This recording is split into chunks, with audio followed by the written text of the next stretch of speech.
I'm going home today.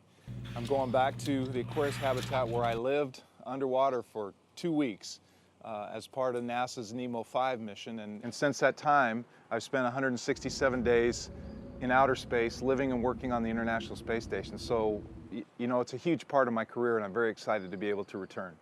The connection between outer space and inner space, or underwater versus being out of the Earth's atmosphere, the analogy is very tight. The ability for astronauts to go live in a habitat underwater where they're surrounded by a very extreme and dangerous environment is very, very similar to what we do in outer space. When we go outside of Aquarius, we have to don the appropriate equipment. We have to have the appropriate amount of training. We have to be ready to do the work outside in the dangerous environment, just like we do when we put on the spacesuit, exit the airlock, and do spacewalks in outer space. You know, when I lived in Aquarius, it was my first true time to scuba dive on a regular basis, to be out in that environment and see the interaction between the animals of the sea, and the sea itself, the coral reefs, and those are very important things, and it also gives you the same perspective in a different environment that you get from outer space when you see the planet from above, and you understand just how fragile it is and how thin that atmosphere is that wraps our planet and keeps us safe.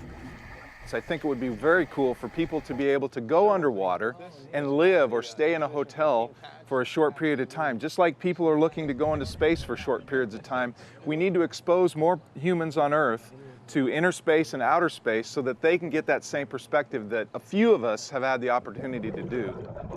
So thank you very much for the opportunity to be a part of Mission 31. I appreciate it very much. It's been an honor to meet a true astronaut in the flesh, and thank you so much for coming to visit and supporting us. People ask me what it was like to live and work in space, and I tell them I was Superman every day. I flew to breakfast, then I flew to work, I flew to the bathroom, and I even flew when I was going to the bathroom. And you know, I was faster than a speeding bullet going around the Earth at 5 miles a second, 17,500 miles an hour. I was more powerful than a locomotive. I could pick up anything in the space station with just one hand. So, you know, the idea that I was able to serve my country and be a role model for kids and adults today, just like Fabien Cousteau is doing with his work under the ocean, I did the same in outer space, and I think that's something I'm hugely proud of. Excited. I couldn't